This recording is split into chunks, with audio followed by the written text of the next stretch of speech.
Ladies and gentlemen, welcome back to the analysis of YOLENO TV. I hope you well from wherever you're watching this channel. Now there is something that is developing, ladies and gentlemen, and this issue is coming from people referred to as the economic advisors of William Ruto. These economic advisors of William Ruto have been releasing statements which are a bit shocking. One particular person is Moses Kuria. And I'll take you through a tweet that Moses Kuria shared, because I've been looking at the comments that come from them, from Moses Kuria, from David Ndii, and all of these comments, they are targeted at RAILA Odinga.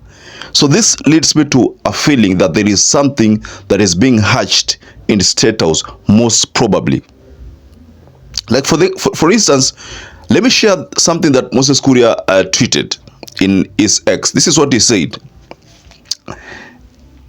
In another 50 days, the course of Kenyan politics will change for good, win or lose.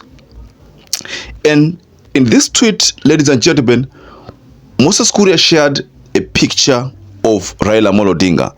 So he's talking about whether RAILA Odinga wins or loses, the course of Kenyan politics is going to change. Now, in a separate tweet also, David Ndii also told us something about what transpired in 2007. I wanted to pay attention, ladies and gentlemen, because these two people, these two leaders are senior economic advisors of William Ruto. So for them to go out and start posting tweets all directed at RAILA Odinga, there is definitely something, ladies and gentlemen. Before we go further, ladies and gentlemen, I'd like to kindly request you to please like this video, because that is the only way you make YouTube share our content. Also, don't forget to subscribe to this channel if you are not subscribed before. And to existing subscribers, I want to continue thanking you for supporting our channel. Now, let's head over to what David Ndii said. This says, RAILA Odinga ran on an anti-corruption platform in 2007. His biggest campaign donors were Anura Parera, Anglo Leasing, and Kamlesh Patni.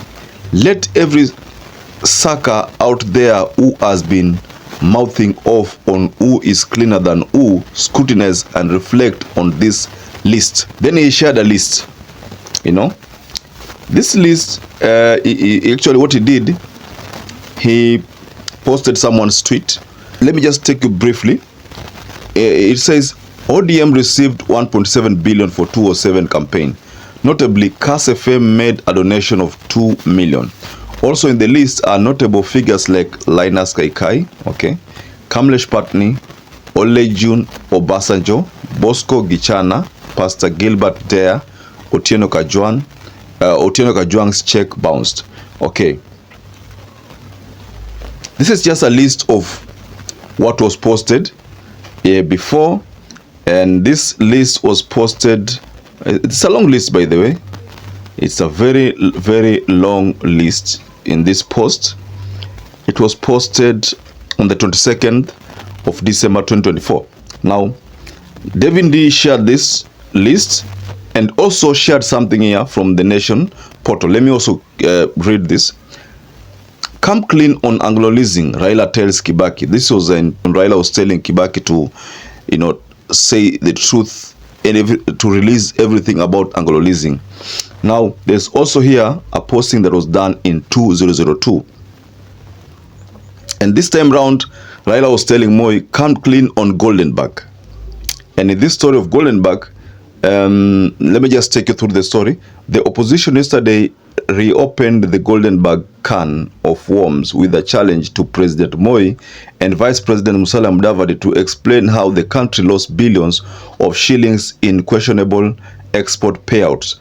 Former Energy Minister RAILA Odinga claimed that the two knew how the country lost the money and dismissed as a lie Mr. Mudavadi's explanation, in which he distanced himself from the scandal.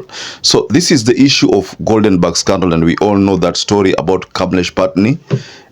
I think he renamed himself to Pastor, is it Pastor Joseph, Brother Joseph, because he got saved, he became a pastor, and then kulikuwa na court case, alafu kuna vile serikali ilisamea, kuna some property he gave to the government, and you know that story. But we understand that he went to Zimbabwe, and in Zimbabwe also there is a story of Goldenberg there. If you've been following BBC Explosives, there is a story of Goldenberg in Zimbabwe. Now let's get back to Ndii. Why is Ndii releasing this statement, and why the timing? Why is it almost a month before the AUC chair decision, and then Ndii is releasing a story about Raila Odinga?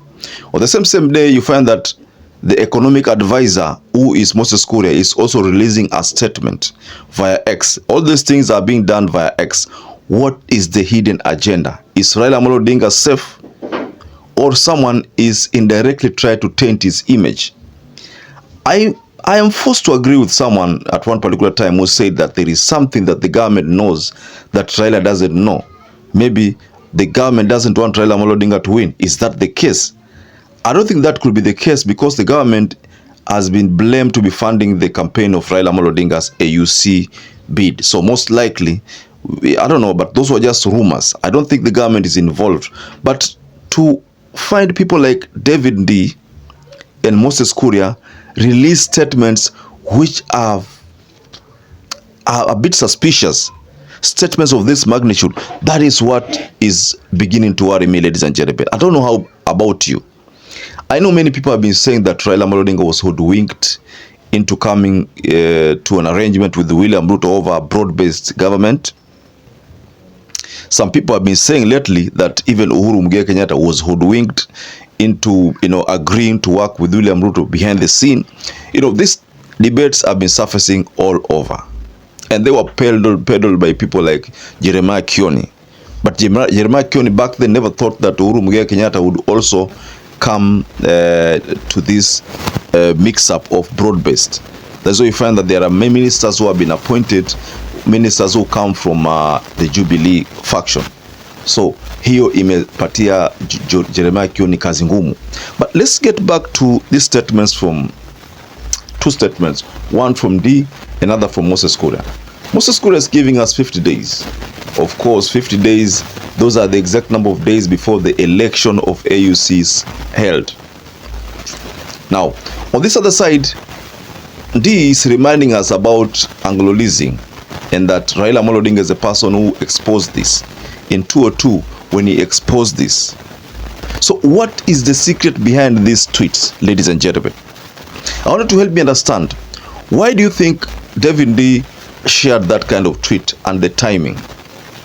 Why do you think Moses Kuria also shared the tweet and the timing? Mind you, all these people have one thing in common. They are advisors of William Ruto. Could we say that William Ruto is communicating through them? I mean, I just want to understand something here. But we also know that Kuria has been sharing his mind through X, without even going to the press. We also know Ndii has been using X to expose what he thinks, without even being coerced. So these people, both of them have another common issue. It's like the message they are communicating with the people is that they are their own advisors. Nobody advises them on what they need to say or what they need to do. So what we can say in very few words, ladies and gentlemen, here is that Kuria and Ndii have a hidden agenda behind Raila Odinga's candidature. Either they're not happy, or they're trying to push another secret agenda which maybe Ruto is not aware of. But just go below in the comment section and you can offer a reaction regarding these statements that came from Ndii and Moses Kuria. Now, ladies and gentlemen, I'd like to rest my case there. But perhaps if you watch this video and you've not subscribed, please take 1 second and subscribe. Like this video. Until we catch up again, stay safe and stay blessed.